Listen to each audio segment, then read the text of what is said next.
Good morning, students. Welcome back to the new session 2021-22. Today, we are going to start with first lesson of chemistry, class 10th, that is chemical reactions and equations. Before proceeding to the lesson, I'll introduce you myself, Mrs. Minakshi Rodgi, your science teacher. I will teach you science, all the three subjects of science. So today we are going to start with lesson 1, chemical reactions and equations. Basically, children's, you observe many kinds of changes taking place around us that affect our lives directly or indirectly.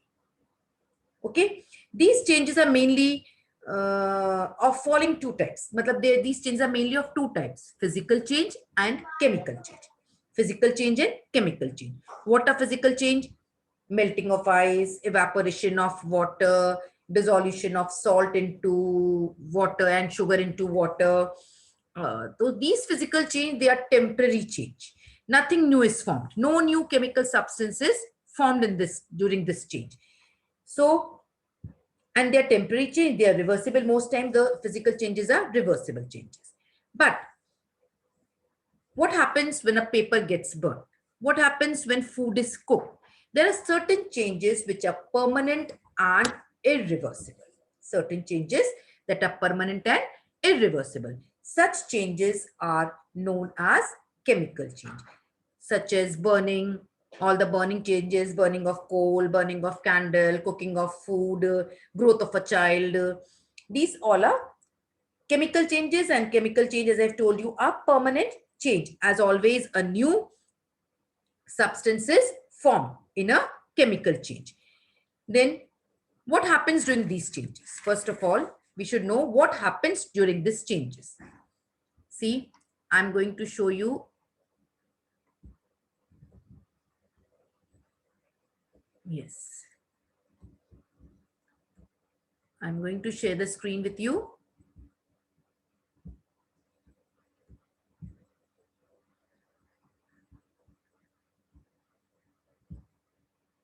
Yes. Just a minute. Yes. First of all, I like to tell you that a chemical change or a chemical reaction is a chemical change in which new substances with new properties are formed.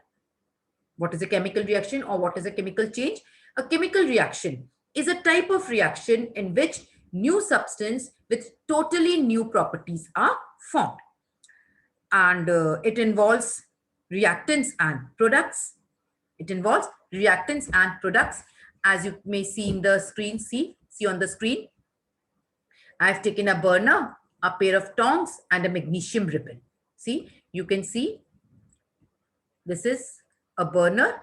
These are a pair of tongs to hold the magnesium strip or magnesium ribbon. Now what happens?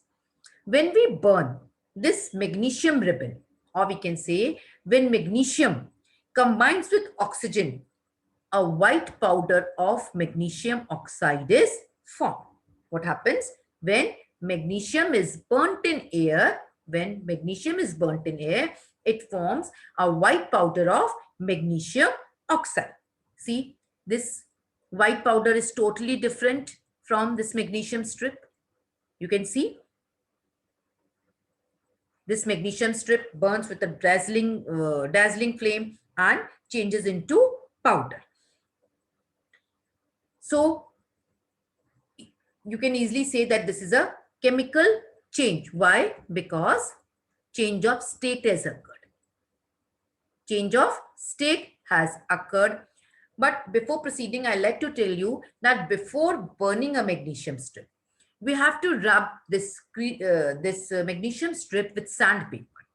And why do we need to rub this magnesium strip with sandpaper? Because magnesium is a reactive metal. It combines with oxygen present in the air to form a layer of magnesium oxide, which hinders its burn. So the next reaction the next characteristics of a chemical. There are few certain characteristics of a chemical change. By observing these characteristics, we can say that this changes chemical change. Change in color, the color of the product may change, evolution of a gas, then change in temperature, here the temperature also changes, and change of state. Now see the next activity we'll do of evolution of gas. See, this is a conical flask. This is a conical flask, and we have closed the mouth of the conical flask with a rubber cork. And in this conical flask, we have added some pieces of some zinc granules and hydrochloric acid. See, these are zinc granules and this is hydrochloric acid. What will happen when zinc will react with hydrochloric acid? When zinc will react with hydrochloric acid, what is formed? Zinc chloride is formed along with the evolution of hydrogen gas. See, hydrogen gas, it is going out through this tube. So we can say that this is a chemical change. So a chemical change, I want to tell you that a chemical change is a change which can be characterized by certain special features such as change in color, change in state, evolution of a gas, change in temperature, and sometimes formation of a precipitate. So class, it is a important question, 2-marker question usually comes in board. What are the characteristics of a chemical change? Next, we'll study about chemical equation. What is a chemical equation? In this, I've told you about zinc and magnesium strip, but one more example is there, lead nitrate. Lead nitrate is a colorless solution. When lead nitrate and potassium iodide are heated, formula of lead nitrate and potassium iodide. Lead nitrate is PbNO3 whole twice plus 2 Ki. Potassium iodide is Ki.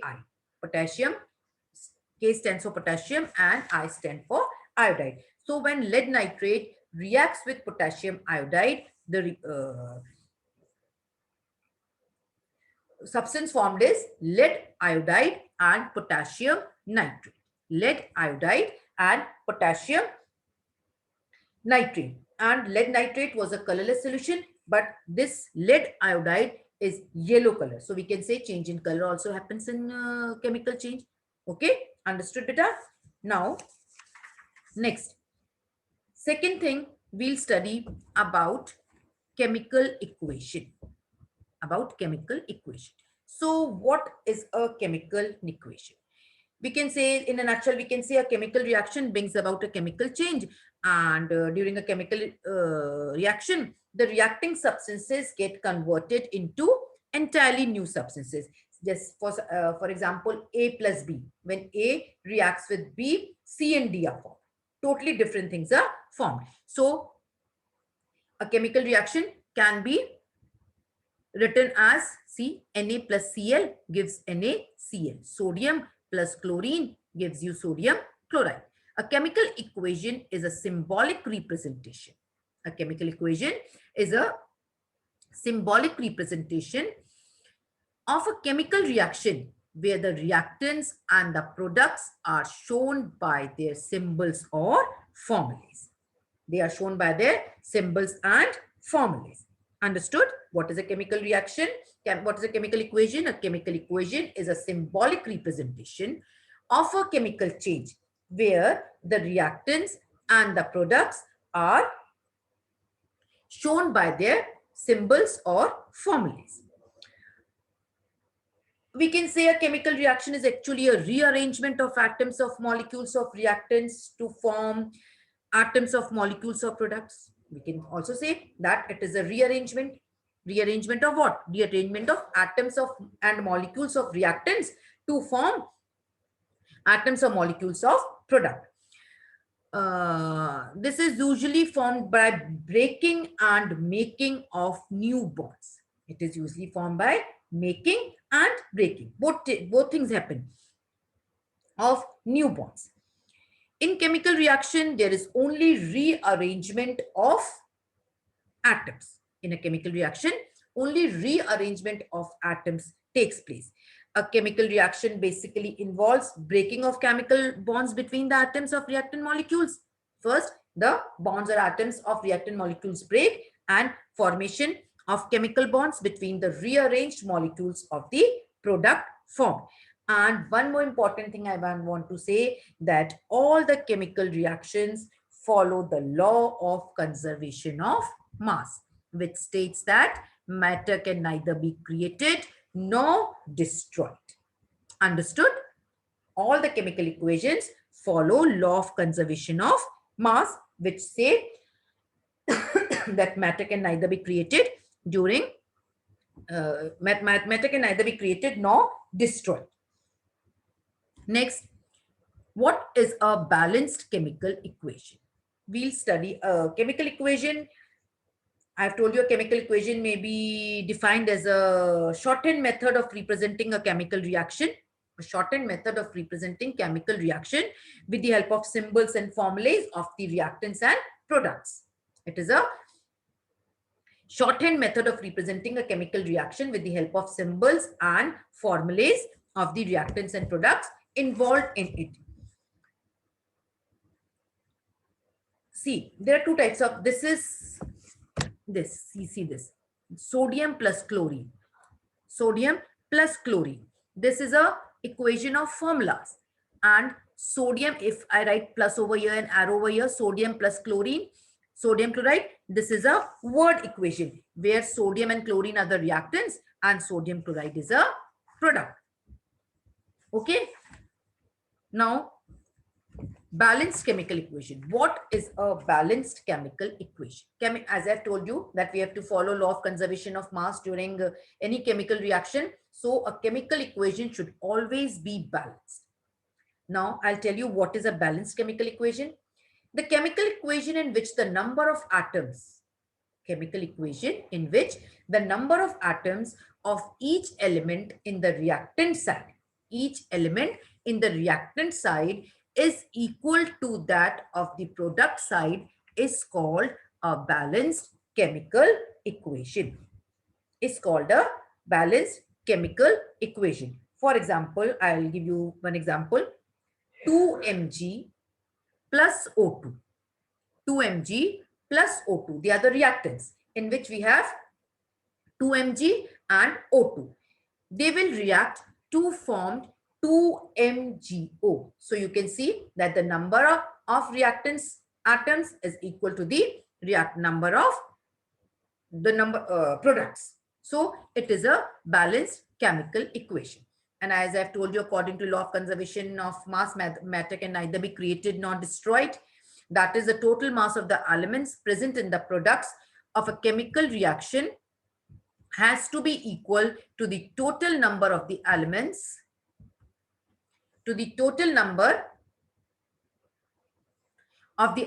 present in the reactants. This is possible only if the total number of atoms on the reactant side is equal to the total number of atoms or product side. Thus, a chemical equation should always be balanced.